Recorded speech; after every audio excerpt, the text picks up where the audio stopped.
Kay maying hapon sa tanang mga kaigsuunan o kahigalaan dinhi sa One Voice Christian Fellowship sa Dakbayan sa Iligan, and welcome sa atong panagtigom sa pag-celebrate sa pagkatawo sa atong Ginoong Hesukristo dinhi sa kalibutan. For our meditation this afternoon, please turn with me to John chapter 1 verse 14. Recording in progress. John chapter 1 verse 14. Ang giingon dinhi mga kaigsuunan, ug nahimong tawo ang pulong ug mipuyo nga kauban namo, ug nakita namo ang iyang himaya, himaya nga sama sa bugtong anak sa amahan, puno sa grasya ug sa kamatuoran. May the Lord bless the proclamation of His word at this moment. Karong adlaw, mo kini ang adlaw sa pagsaulog sa pagkatawo sa atong Ginoong Hesukristo. Usa kini ka pagsaulog sa pinakadako nga event sa kasaysayan sa kalibutan, ang pagkatawo sa atong Ginoong Hesukristo, the incarnation kung pagkatawgon. Incarnation, but pasabot ang Dios na himong tawo. Ang eternal nga anak sa Dios mianhi dinhi sa kalibutan ug iyang gisulob ang kinaiyahan sa usa ka tawo, and everything else in the Christmas, kining atong mga Christmas party, mga exchange gift, mga kaigsuunan, kining tanan walay pulos kung wala nato masayran or dili nato masabtan ang kamatuoran nga si Kristo, anak sa Dios, na tawo niining kalibutana.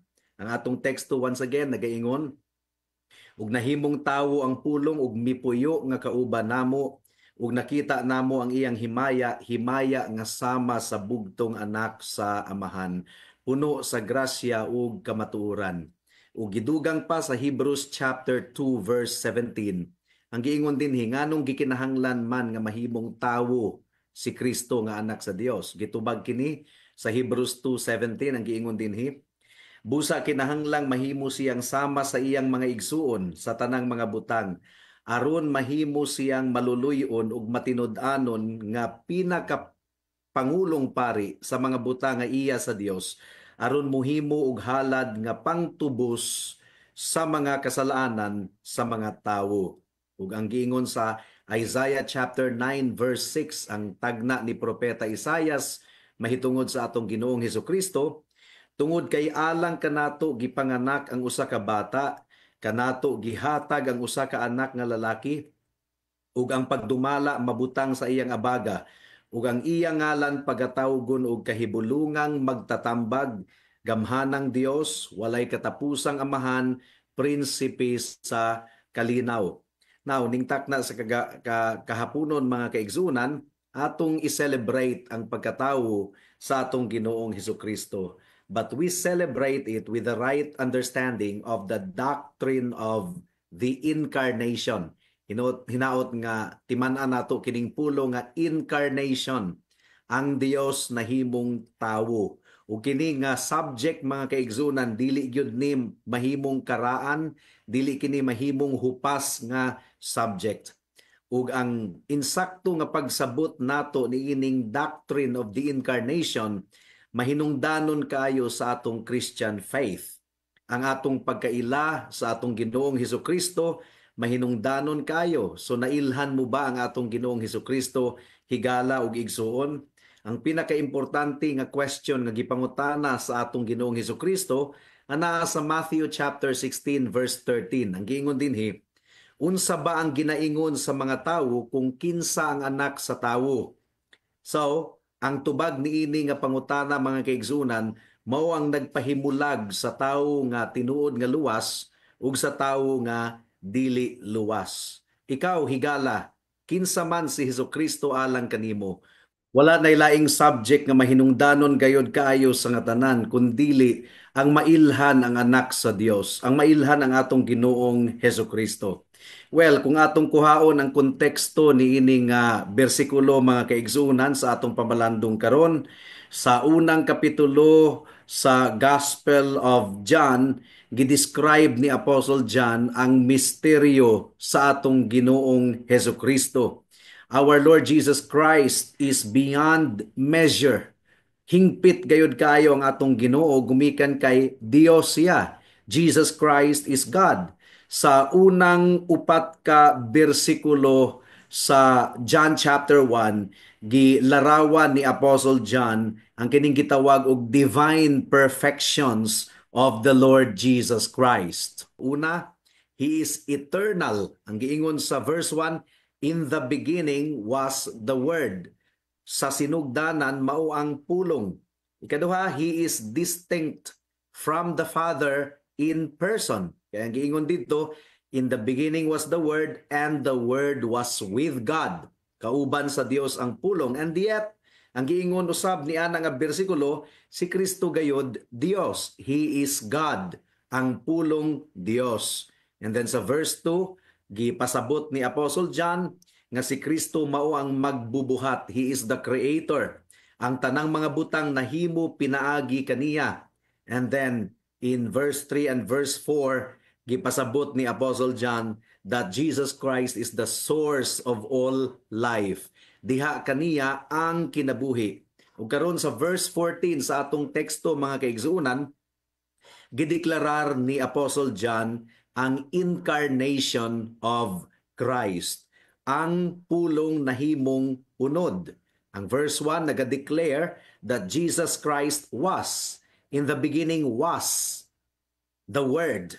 Gideclare ni Apostle John ang pagka-Diyos sa atong Ginoong Hesukristo. Nag-exist siya from everlasting to everlasting. Karon sa atong teksto sa verse 14, gisulat ni Apostle John, and the Word became. Sa verse 1, giingon, in the beginning was the Word. Imperfect tense kadto sa verb nga to be. Naga-describe kadto sa continuous action sa nangagi. And now in verse 14, ang giingon ni Apostle John that Jesus Christ became. Meaning to say, at one particular point in time, ang eternal nga Dios nahimong temporal, pero wala mawala ang iyang pagka-Dios. The infinite, ang walay sukod, nahimong finite. Ang Dios nga nasayod sa tanang mga butang, ang giingon sa Biblia niadtong nahimo siyang tawo, kinahanglan nga mutubo siya sa kaalam ug kahibalo ug sa iyang barog usab. The self-sufficient God, ang Dios nga supisyente sa tanang mga butang, niadtong natawo siya dinhi sa kalibutan, nakasinati siya og kagutom ug kauhaw. Ang Dios nga nagbuhat sa tanang mga butang ug tinubdan sa tanang mga butang, niadtong nahimong tawo siya, kinahanglan nga siya mamatay. Mao kini ang misteryo sa incarnation nga dili gayud nato masabtan mga kaigsunan. Dili nato matugkad.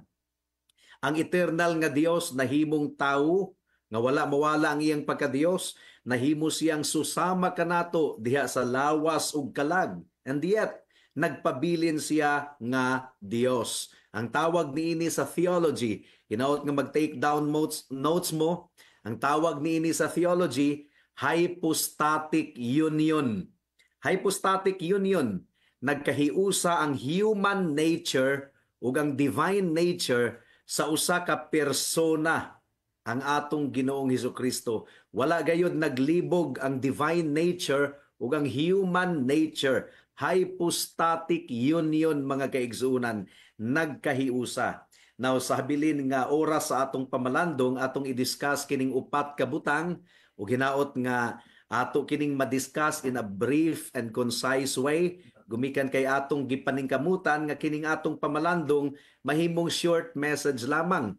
But just in case nga kini mutaas-taas mga kaigsuonan, dili usab kita mo reklamo, gumikan kay pulong kini sa atong buhi nga Dios. Ang unang punto, ang pagkatawo ni Kristo is God's revelation of Himself in bodily form.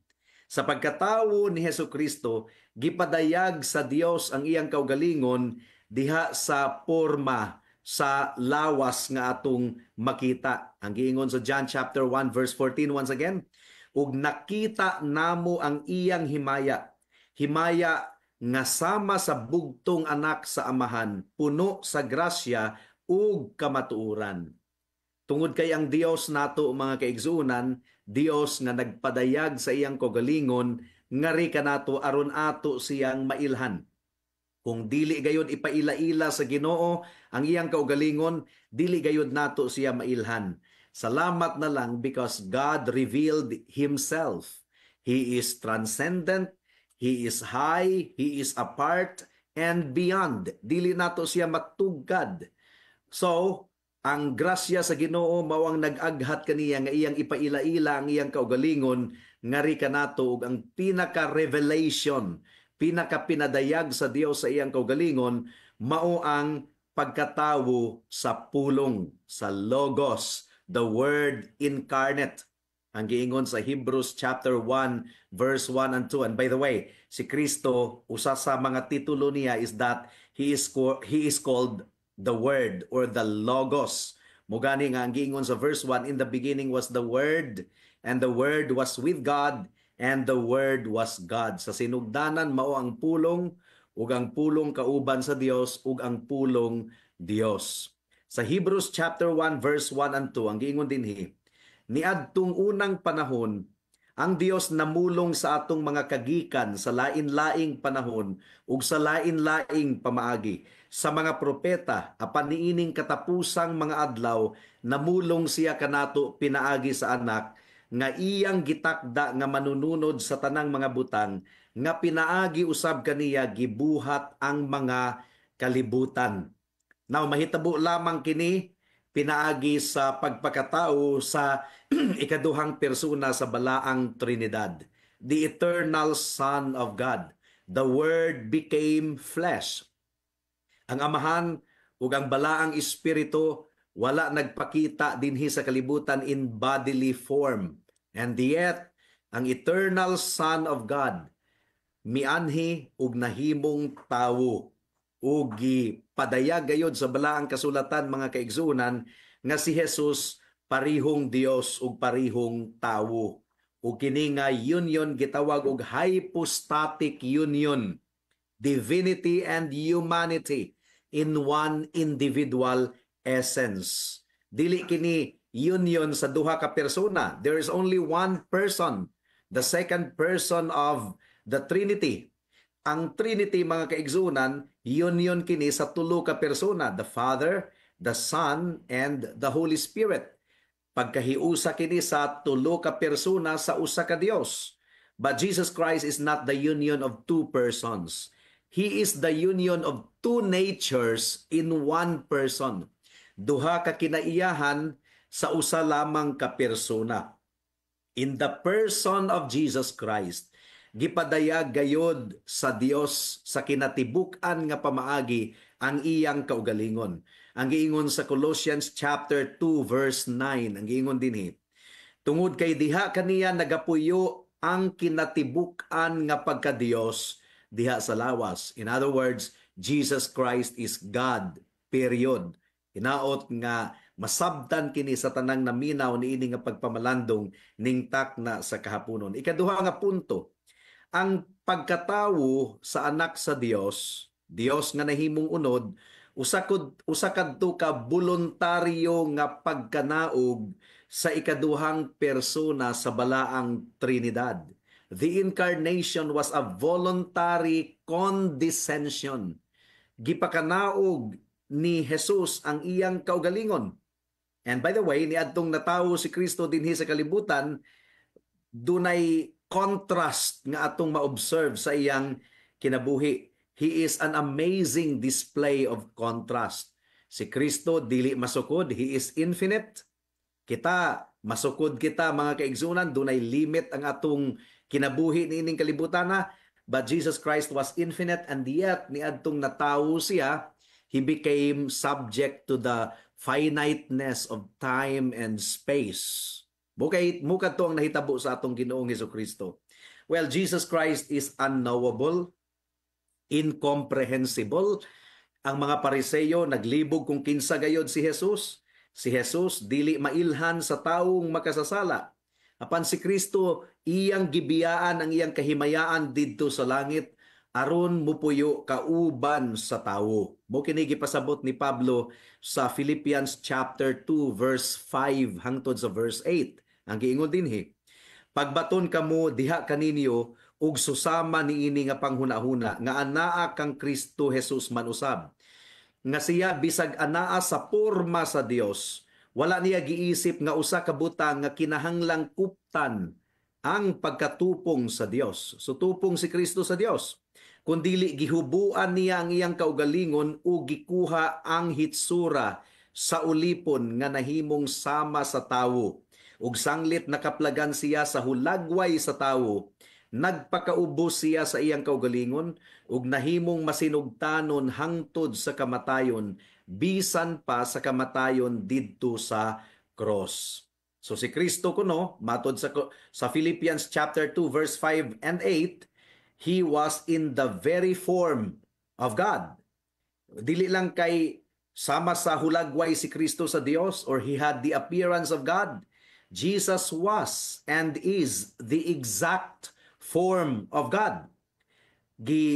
Panag-iya ni Kristo ang tanang pagka-Dios. He possessed all that makes God God. And there was absolute equality between the Father and the Son.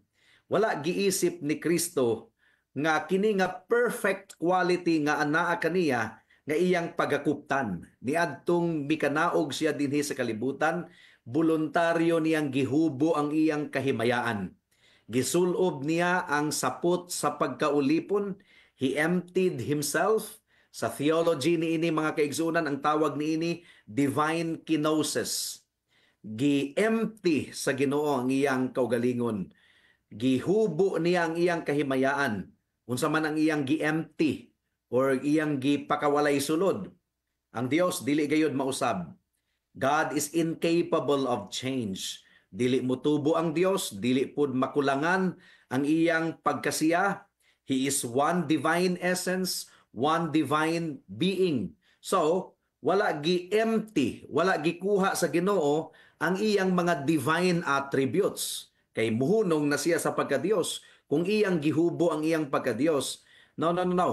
Ang iyang gihubo, ang iyang kahimayaan isip Dios. Pero Dios gihapon siya. Kadtong kahimayaan sa Ginoo nga sidlak kaayo, iyang gihubo ug iyang gisulob ang pagkatawo. Nahimo siyang tawo apan wala mawala ang iyang pagka-Dios. Ug iyang gisulob sa iyang kaugalingon ang pagkaulipon. He became a man of sorrows.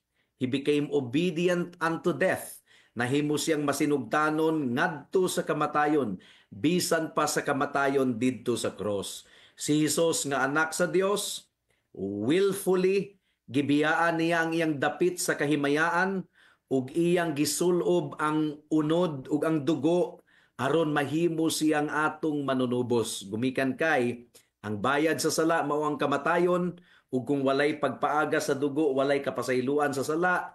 So kinahanglan nga mahimong tawo si Kristo, makabaton og unod og dugo aron makahalad siya og halad aron itubos kanato. Ikatulo nga kamatuoran sa pagkatawo sa atong Ginoong Hesukristo. Anaa kaniya ang tanang kalidad ug kinaiyahan sa usa ka tawo. Niadtong nahimong tawo si Kristo, tawo gayud siya. Ang kasinatian ni Kristo wala gyoy kalainan sa atong kasinatian. Tinuod siya nga Dios ug tinuod siya nga tawo. Lisod kayong sabton kining gitawag og hypostatic union and the unipersonality of Christ. Usa lang ka persona pero duha ka kinaiyahan. Pero kung dili nato kini masabtan, daghan kayong mga kulto nga sulpot gumikan niini nga sipyat nga pagkasabot sa hypostatic union of Christ, complete God and complete man sa usa ka persona, the uniperson of Christ. Si Kristo, anaa kaniya ang tanang kinaiyahan sa pagka-Dios, ug anaa usab kaniya ang tanang kinaiyahan sa pagkatawo.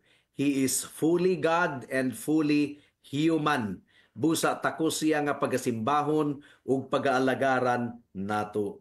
Jesus Christ was fully God, and yet adunay mga characteristics sa iyang humanity nga lisod kayong i-reconcile sa iyang pagka-Dios. Gumikan kay niadtong natawo siya niining kalibutana, bisan pa og siya all-knowing, nasayod siya sa tanang mga butang, apan gumikan kay nahimo siyang tawo, wala mawala ang iyang pagkadiyos, voluntarily niyang gisuspend ang all-knowingness, although sa tinuod lang all-knowing siya, ug mitubo siya sa kaalam ug kahibalo. Ang giingon sa Biblia kanato si Kristo kuno mitubo sa kaalam ug kahibalo. Kinahanglan nga makat-on siya kung unsaon paglakaw ug unsaon pag-istorya. Pero isip Dios kahibalo na siyang mulakaw ug kahibalo na siyang muistorya apan iyang gihubo temporarily ang iyang kahimayaan isip Dios ug nahimo siyang complete nga tawo susama kanato ug niadtong gipakatawo siya niining kalibutan he had to learn how to talk and how to walk. Ang giingon sa Luke chapter 2 verse 52, mitubo si Jesus sa kahibalo, panglawas ug nahimong gikahimut-an sa Dios ug sa mga tawo. Ug ang Dios nga nagdeklarar sa mahitabo gikan sa sinugdanan hangtod sa katapusan sa iyang pagkatawo niining kalibutana, kinahanglan nga makat-una niya ang mga butang anam-anam, and he experienced events in time. Gumikan kay ang iyang pagkatawo sama gayod sa atong pagkatawo.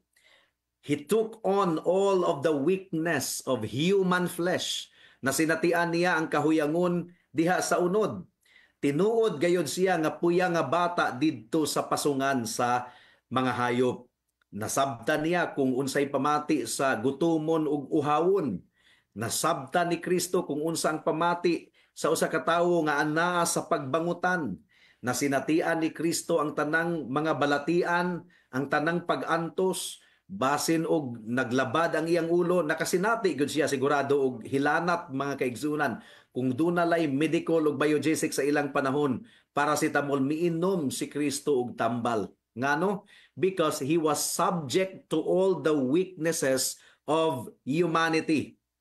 Now, si Kristo iyang enjoy usab ang tanang mga enjoyments niining kalibutana. He tasted each flavor for the first time. Kining first time pa niyang matilawan ang usa pagkaon. Nahitabo kana kaniya niadtong nahimo siyang tawo, but of course as God nasayod siya sa tanang mga butang, but as man he had to grow in his experience. Ug nakasimhot siya og mga pahumot for the first time. Base sa iyang experience kasinatian, iyang na-enjoy ang kabugnaw sa sayong kabuntagon ug iya usab nga nabatian ang init kaayo nga pamati sa udto sa alas 12 sa udtong tutok. Nakasinati si Kristo og kagutom didto sa disyerto ug nasinatian usab ni Kristo kung unsa ang pamati kung tintalo ni Satanas nga magpakasala. Gitintal si Kristo sa tanang mga pamaagi, and yet, wala siya nakasala, susama kanato. The changeless God, ang Dios nga walay kausaban sa iyang incarnation, niadtong natawo siya niining kalibutana, iyang giantos o giagwanta ang mga changes nga iyang nasinatian.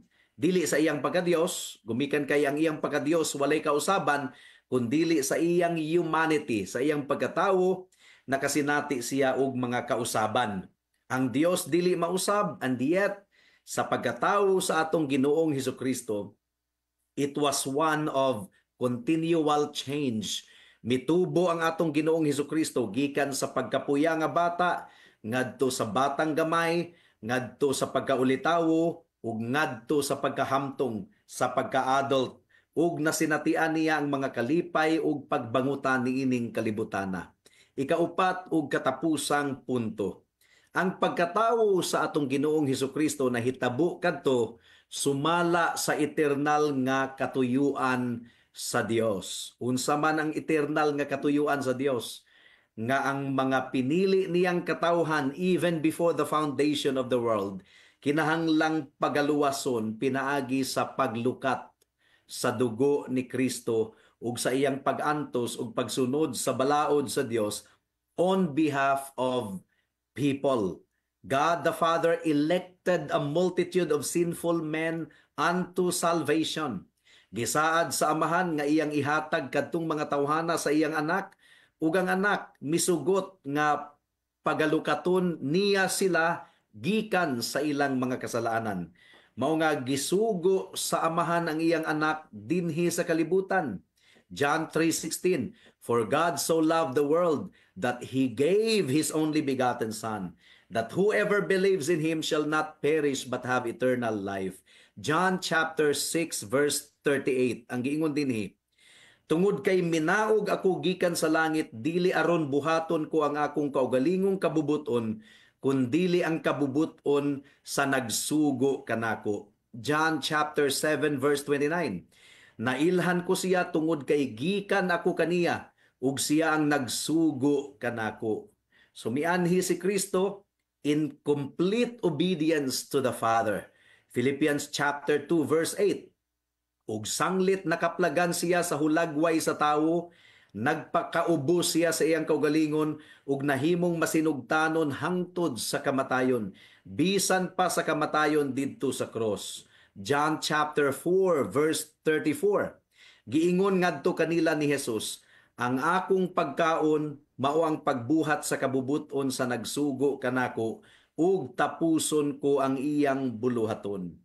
Ang incarnation, mga kaigsunan, ang pagkatao sa Dios, nahitabo kadto isip resulta or bunga sa gugma sa Dios sa iyang mga katawhan. For God so loved the world. For God so loved the world that He gave His only begotten Son. Unang Juan kapitulo 4 bersikulo 9 hangtod sa 10. Ang gingon dinhi napadayag ang gugma sa Dios kanato, tungod kay gisugo sa Dios ang iyang bugto nga anak sa kalibutan, aron mabuhi kita pinaagi kaniya. Ania ang gugma. Dili kay nahigugma kita sa Dios, kundili siya ang nahigugma kanato, ug gisugo ang iyang anak nga pangtubos sa atong mga kasalanan.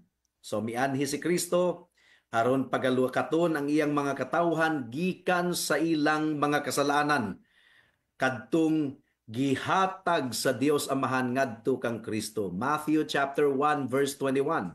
Manganak siya og usa ka lalaki, ug ang ngalan nga itawag mo kaniya Jesus, tungod kay pagaluwason niya ang iyang katawhan gikan sa ilang mga kasalanan. Ang Jesus, mga kaigsunan, ang buot ipasabot ni ana, manluluwas.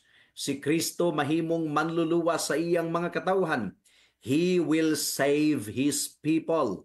Kinsa man kining mga tawhana nga pagaluwason ni Jesus. It can't be ultimately the Jews. Gumikan kay dili lamang ang mga Hudiyo ang mutuo kang Kristo, ug dili tanang mga Hudiyo nagtuo kang Kristo.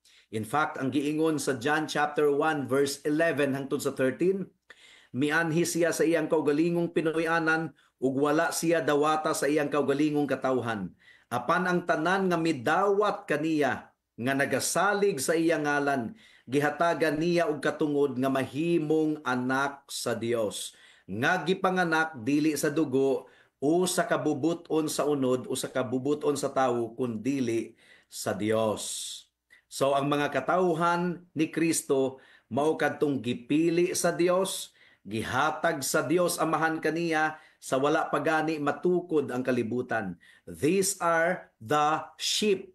Ang giingon sa John chapter 10 verse 14 hangtod sa 16, dili lang mga Hudiyo kundili apil kita nga mga hintil nga mga gihatagan sa Ginoo sa iyang grasya. John 10:14 to 16.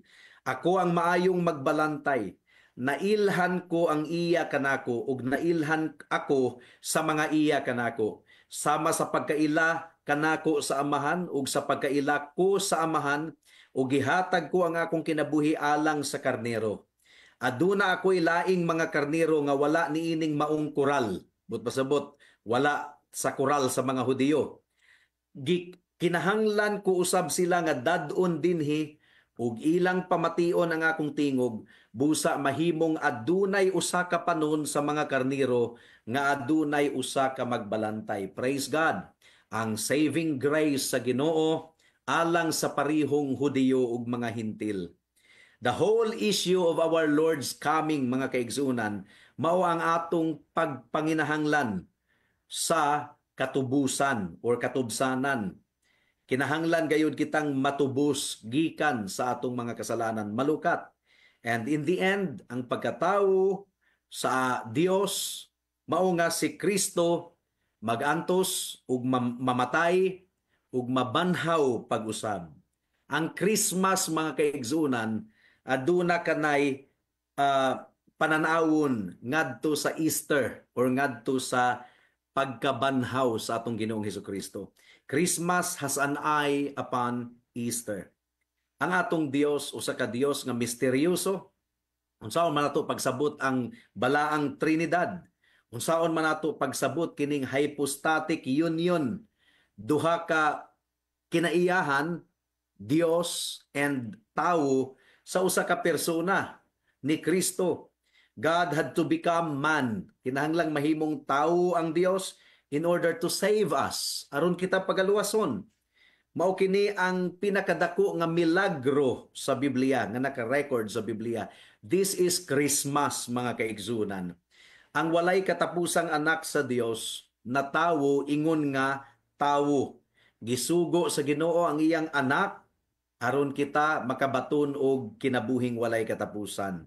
Our God is great and mighty to be praised. Hinaot nga kini nga kamatuoran maong makapaaghat kanato nga muluhod kaniya diha sa pagsimba ug mudayig kaniya diha sa pagdayig ingon nga Dios ug hari. Hinaot nga kini nga kamatuoran maghatag og bag-ong kahulugan sa usa ka himno nga kanunay natong ginaawit matag Disyembre. Joy to the world, the Lord is come. Let earth receive her King. Let every heart prepare him room.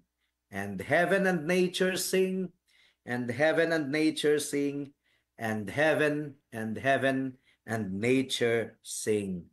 Alang sa mga wala pa diha kang Kristo, remember, dili Christmas party ang tumong nganong mianhi si Kristo dinhi sa kalibutan. Dili exchange gift.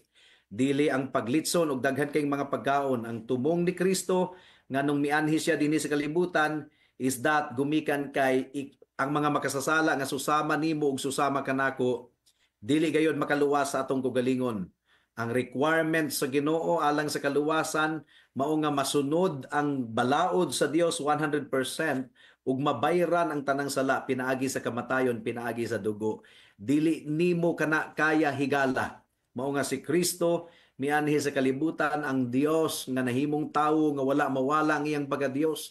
Iyang gisunod ang tibuok balaod sa Dios ug iyang gihalad ang iyang kaugalingon didto sa kamatayon sa cross. Iyang gipaula ang iyang dugo aron nga si bisan kinsa ang mutuog musalig kaniya dili gayud malaglag kundi adunay kinabuhing walay katapusan.